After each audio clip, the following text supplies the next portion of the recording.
Good morning. This is Trinity Mountain Iron Works. We're going to go over like part one of the basics of knife making. I kind of drew this to help me remember what I need to say and also to give you a reference, and I'm not sitting here drawing it out as we talk about this. So the first things that we need to consider when we are making a knife, when we are getting this idea, is material, time, capabilities, design, the blade shape, and also the handle. So the material that we have to use, like we have to think about what's this knife going to be used for. Are we doing a chopping, a cutting, camp knife, combat knife, kitchen knife? It really depends on what it's going to be used for, is the material that we're going to make it out of. Normally, I would suggest 1095 is a good overall tool. It is very hard, it is tough, it is resilient, and it's also very forgiving. People who are a little bit more advanced are, I would suggest spring steel, 80 CRV2, and for like the most advanced people, I would suggest D2, shock steel, A series steel, etc. Next, we have to think about the time. How much time are we going to want to spend on this knife? What is it going to take for me to forge this, grind this, polish this, get the sheath made, etc.? Because when we consider this, it's how much am I going to pay myself, especially if you're getting into the realm of like making this for money or doing like a little side hustle, whatever. How much time am I going to spend on this so I can bill myself? How much time am I going to have to, put into this? Whatever. Y'all kind of grasp the gist of what I'm saying. Capabilities. This is very important. Can I do Damascus? Do I have a press? Do I have a belt sander? Do I have all this other stuff? Because you have to think about that. Because way back, long time ago in the Middle Ages, their capabilities were great, but their time it would take years sometimes to forge stuff. Because they're also working on other projects, and they had files, and they had to set every bevel with a file, and then they had to polish stuff with a stone, etc. What are your capabilities? Because there might be sometimes people are like, I want a 1500 layer Damascus steel knife with this and this pattern, and you've got your arm and a hammer and an anvil in the forge. You've got to consider what you know how to do in your capabilities. Next is the design. There are different design types. I'm going to draw a little bit. So we have chopping blades, which are like recurves, kukris. If I can draw them here, that's kind of a kukri shape. Then we have cutting knives, which are like skinning knives, which would go under hunting, combat knives, which are daggers and bowie knives or whatever. You have historical blades, etc. Also, we need to look in like, what do we want the handle to look like? Do we want it to be red oak, ash, hickory wood? Do we want it to be like acrylic handle scales or epoxy handle scales? I'm going to show y'all some that I'm getting ready to use right here. These are acrylic or epoxy, and they're mother of pearl colored. They're very pretty. So now that we have like the basics of stuff that we have to consider, we're going to get into the actual forging process of the blade. If you are not doing Damascus, if this is a mono steel blade, this is what we're going to have to do to start off. So to do this, you heat the knife up to a working temperature. Usually the working temperature for most steels is above 1500 degrees to like 2300. Don't quote me. I'm kind of getting all this off the top of the head. The colors between like a bright red and an orange. If you get into the yellow color, you're getting into the decarbonization. And if you're working more advanced steels like D2, you're looking at the blade falling apart and crumbling. So when we get into this little half square thing is the anvil face. What we're going to do is we're going to take the hammer and we're going to start forging the tip in. What we do is we start by setting it on the anvil and knocking it straight down until we kind of get that little curve right there. Once we kind of get the curve set in there, we're going to take it and flip it on its back. And presuming you've been forging this a little bit, it's kind of, this is exaggerated, but you're going to have all these little wavies. You want stuff straight and true. So you're going to take this and work it back until you get something like that, whatever. And then we have to think about the handle, forging the handle in. So what I normally do is I'll take the guillotine press, the guillotine thing that you can put in the hardy hole, and I'll knock the first little niche in for the handle. But you can also take it and lay it on the anvil side right here, hit it right around in there, and it'll make an indentation. And then you'll take it, heat it up again, flip it over on its back, and work it in.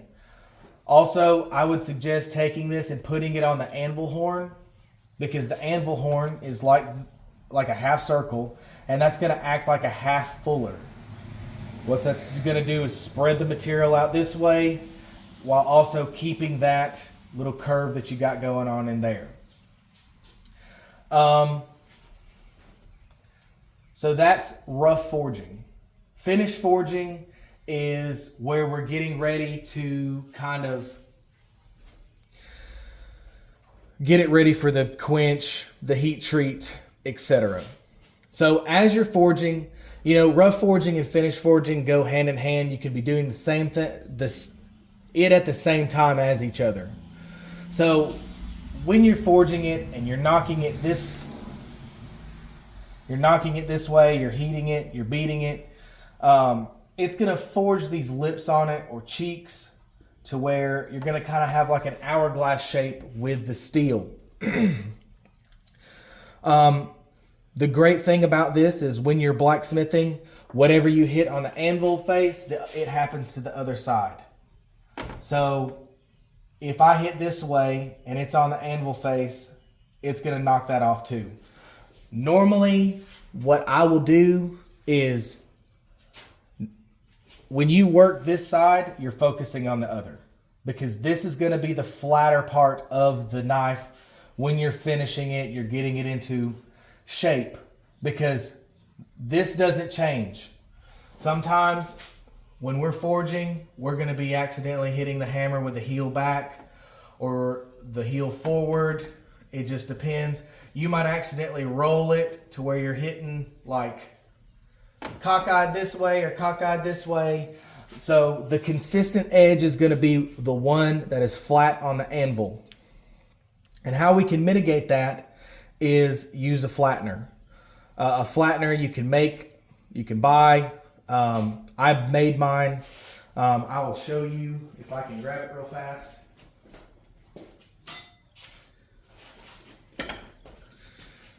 This is a flattener. It is a piece of thick steel. I think it's 1/2 inch. Don't quote me. But if you make this out of a hammer, especially like I did, steel will mushroom. No matter how hard it is, it'll mushroom. And it's not really the hardness you want to focus on. It's the resiliency and the toughness. What I would do with this is you're going to want to take some of the hardness and the rigidity out of this. So I would weld a band around here. I would weld one going down here, just to keep the metal softer so we're not creating any explosions, especially if you make it. I really wouldn't harden it at all. So yeah, what we do is we take the flattener right here, and since this side is consistent, I would take it and flip it over to where this is, because we have this consistent side. We're going to take the flattener and put it on top of it and work it up and down the blade to get it flat. I would like to revisit something really fast. When you're working these, they're called planishing strikes. You do this when it is cooler. So you're looking at maybe 1800 degrees. The color you're looking for is like a dull red color, red going into dull cherry, And even depending on the steel, you can work it if it is like cold. Cold means that there's just no color to it. You'll take it, knock those in, you'll flip it, and then you'll run, you'll hit down the center of it, because what we're trying to do is take the concaveness and bring it back into order. Something that I like to do also when we are rough forging is we have to think about this like a chess game. What are we doing now that sets us up for the next process? So the next process after finished forging is the pre-grinding. The pre-grinding, the reason why it's called pre-grinding is you do it before the quench and the heat treat. So when you're working steel in a knife type of way or any sort of type of way, a tool, what you're doing as you're hammering it in is you're creating all these little structures. I call it building a little city within the knife. So you have like all these grain patterns all throughout the blade, and they're shifting and morphing and changing because we're heating it up to where the molecules are vibrating and it's easier to move them. Well, when we get done with that, there's stress in that blade. Stress causes warps, cracks. It causes delaminations when you're doing Damascus. A whole bunch of stuff. It can honestly cause the blade to fail. So we're going to think about this kind of like a sound wave. When you have a straight, cold rolled, annealed bar of steel, usually the hardness is generally that, but as we're working it, so when we heat it up, it brings its hardness down to here. That is like when you heat steel up, it becomes malleable, Play-Doh-y, etc. It's a whole lot harder than Play-Doh. That's just the word that I'm going with. But as it cools, the molecules quit vibrating and it brings it close or around this type of hardness. If it's an air hardening steel like D2 or different stuff, it'll take it on up here. But what we're trying to do right now is we want to make this as easy on us as possible. So we'll take it up here. It's hard. We're going to heat it back up to a critical temperature. What I mean by critical temperature is non-magnetic. So we'll take the steel back down to its malleable state. So we have the forge going. It hits there. Us blacksmiths, we have to gauge the workability by the color of the steel. So we have it here. We're going to shut the gas off. So it's going to slow cool it.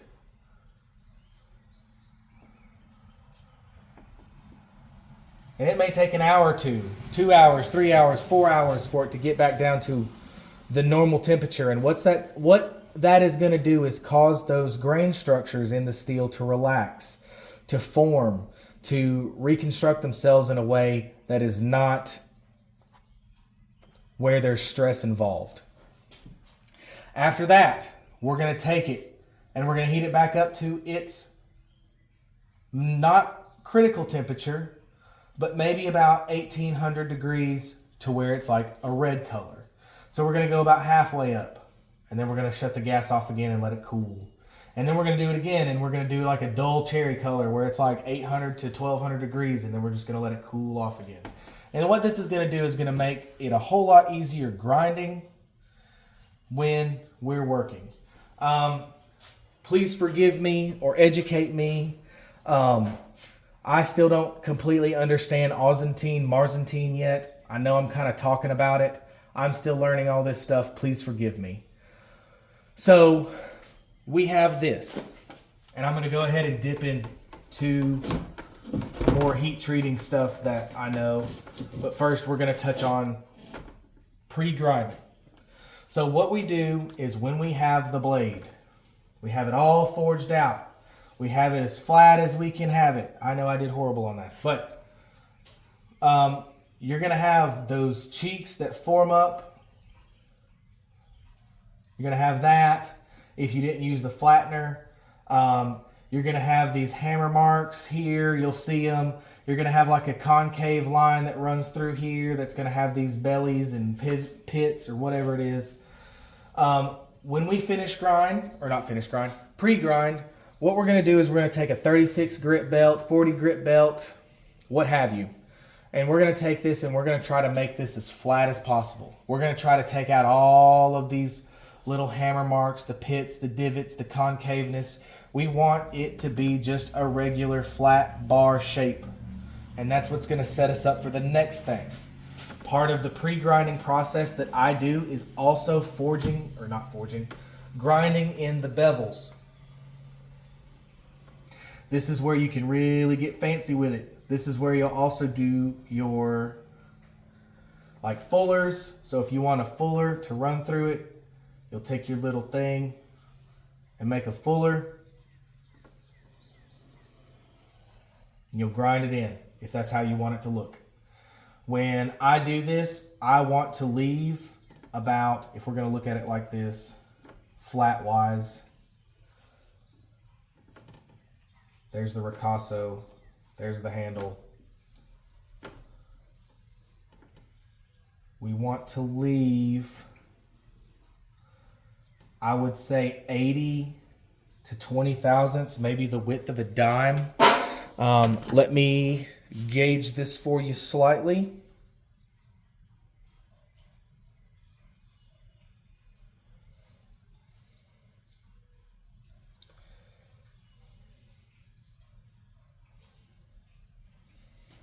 That's like 26 thousandths. I more or less want to leave like that much, like 100 thousandths. But again, this is preference. There's a billion and one ways to skin a cat. Once we get done with that, and you have all of the stuff pre-grind, this is where the choice of material comes in a little bit. If you're doing spring steel, again, me and spring steel have a long-term feud. The last several projects that I've made out of spring steel has cracked, warped, broken, and it's just been a whole hullabaloo. If you're doing spring steel, you want to heat the oil up. Preheat the oil to above 120 degrees. I have a jackhammer that I'll heat up to its critical temperature, and then I take it and I just set it in the barrel with it. So it'll heat the oil up. So when we do the heat treating stuff, we have its critical temperature and it's at its malleable form. We stick it in the oil and it'll shock the steel and the hardness will go way up here. And that's where it's going to stay unless we do something about it. This is why after the quench is such a hard process, is because we're shocking the steel into its hard form. What we want to do here is, this is why it's called tempering. You can use an oven. Ask your mom, your sister, your grandma, your dad, etc., or your wife if you can use their oven. You're going to take, and this is also where you got to do a little research. I usually do 400 degrees for 2 hours, 3 times. So what that's going to do is we have this shock way where it's resistant, it's tough, it's hard, but it can't bend, it can't flex. There might be cracks that formed in here. So what we're going to do is take it all the way up. And when we put it in the oven for 200 or 400 for 2 hours, it's going to slowly bring that down. It's going to level off. And we let it cool down to room temperature. So we start the second process, and it's going to make it go down a little bit more. Okay, it takes out, cools back down to room temperature, and then we're going to do it one more time, and it goes down a little bit more. Going back a little bit, sometimes all steel will harden. Not all steel, as I was. The steel that you use, if you drop it in water, it's going to harden up a little bit. The hardness is determined by the carbon content and the different stuff that is within the chemical makeup of the steel.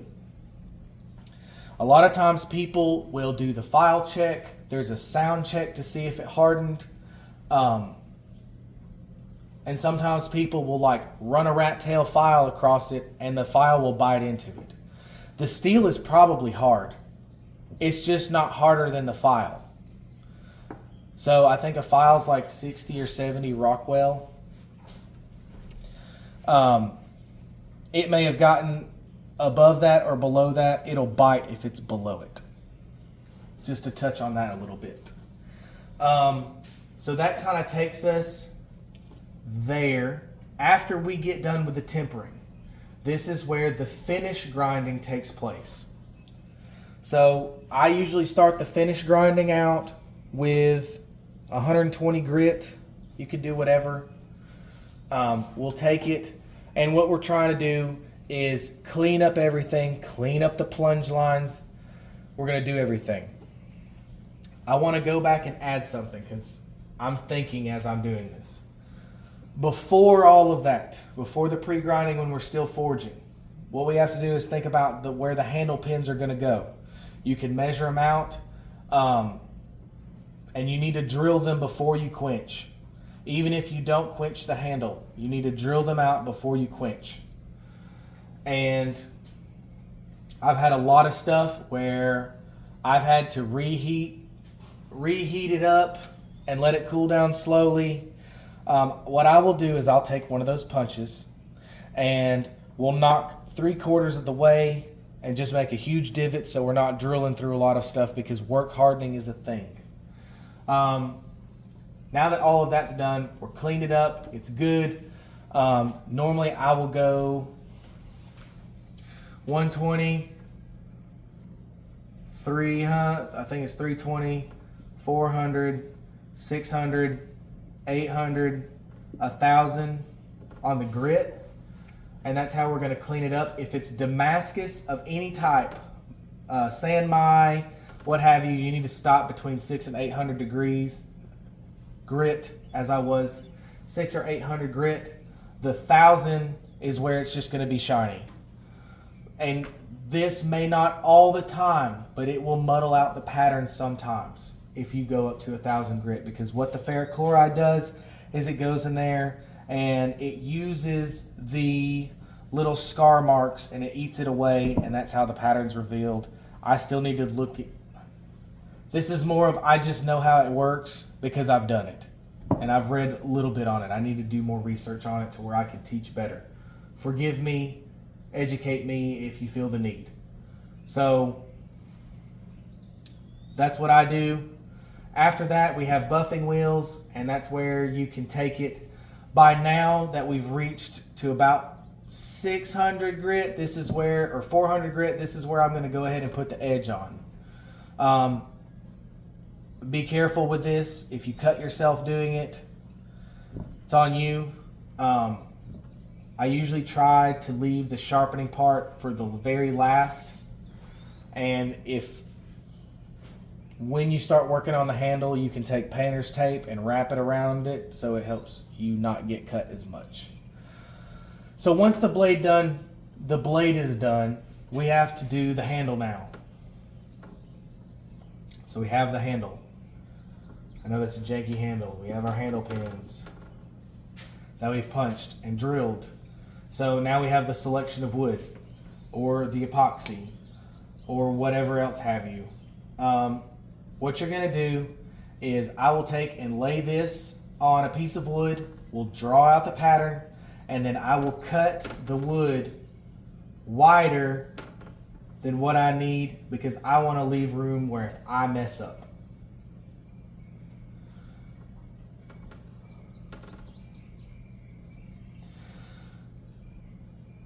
You'll take it on the grinder after, or you'll drill through it. What I'll do is I will lay it up there, and since we have the things drilled out, I'll take a pen or a scribe or a punch and I'll just go tink, tink, tink, and I'll mark where the pins were with the pen, and then we'll drill out the hole that way. Then we'll take it, and you have to be aware of this, so they're mirrored. This is on the back handle scale. We have one laying on the front. You take that, rotate it over in the vise, to where we can see the holes, and we drill through the same hole that we just drilled through into the other piece.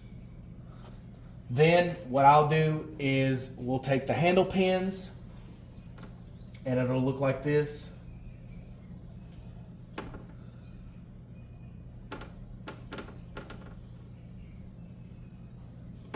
A lot of the times, and you'll have your pins sticking out like that.